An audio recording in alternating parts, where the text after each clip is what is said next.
Welcome to the Media Pro Show, the show that gives you quick, simple tips to grow your business by serving as an expert in the media.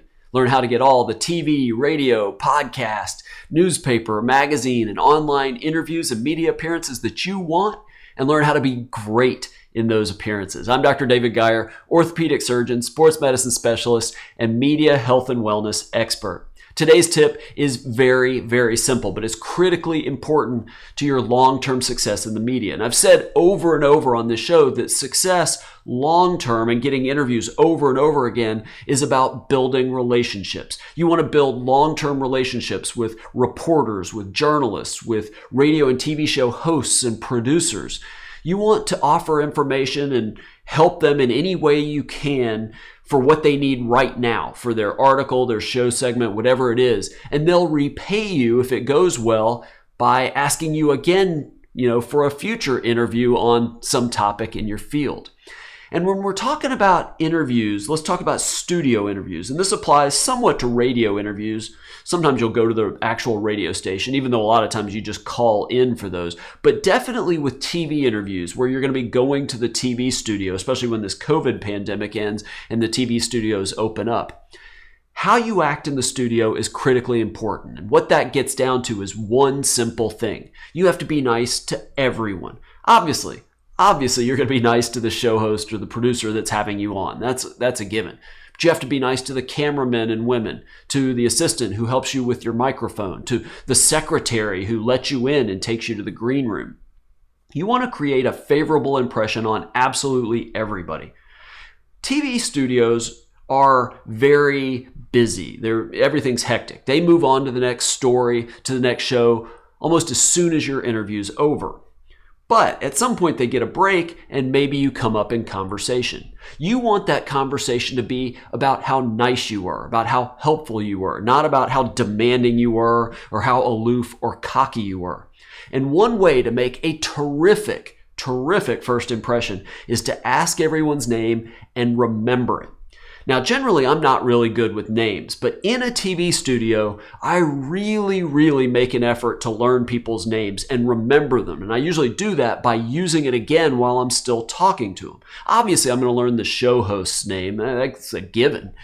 But I'm going to learn the producers' names. I'm going to learn the cameramen and women's names. I'm going to learn the secretaries' names. And I'm serious about that. I'm the medical expert for 2 TV stations here in Charleston, South Carolina. And before COVID, I was appearing in studio once a week for a regular segment. And at that studio, you have to be let in, and there's a secretary that buzzes you in. And I got to know her. She was fantastic. One of the nicest people you ever meet, a woman named Tia. And I'd see her every time, and I'd ask her about her family and about her work and vacations coming up, anything really. It was great. It was the highlight of each time I went to the studio. I even bought her a small Christmas gift one year. Does that help me get more interviews? Probably not, but I doubt it hurts. It's critically important that you learn people's names, and there's a practical reason for it. One thing you have to understand is people move up in the media, especially within a station, very quickly. Those cameramen and women that you meet that you may not think anything of, very quickly, they're going to become the producer of one or more of the TV news shows on that station. Again, it happens 6 months after they were, working the cameras. It happens a lot. And if you made a good impression on them, if they liked you, they're probably going to reach out to you when they need an expert on your topic. So they may not seem important to you, but trust me on this. Everybody in the studio can be a valuable resource for you. So develop positive long-term relationships with absolutely everybody. Definitely try to remember and use everybody's names. One of the things I do with the coaching clients I work with one-on-one is that you and I prepare to be great in your next TV interview. We create a message and talking points based on the topic so that you can get lots of clients, customers, patients. We talk about how you can look and sound great in that interview, and we talk about how you can act and how you can mingle and what to talk about and who to meet in the studio so you get asked back on that show or whatever it is there over and over again in the future. Now remember, on this podcast, in my coaching, on the website, on the YouTube version of this show, I'm not giving you specific business advice. This isn't financial, legal, medical advice, any kind of advice. If you have specific business concerns, talk to an expert in that area.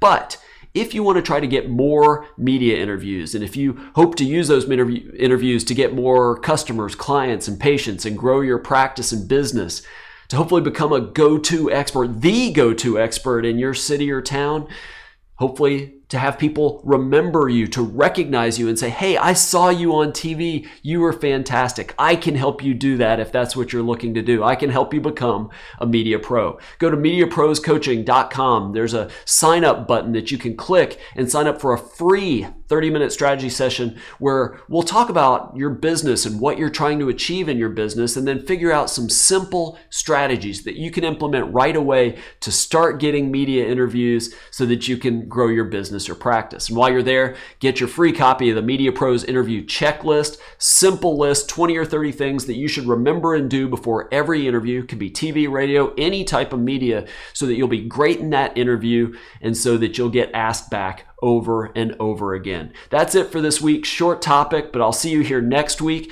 As legendary basketball coach John Wooden always says, make every day your masterpiece.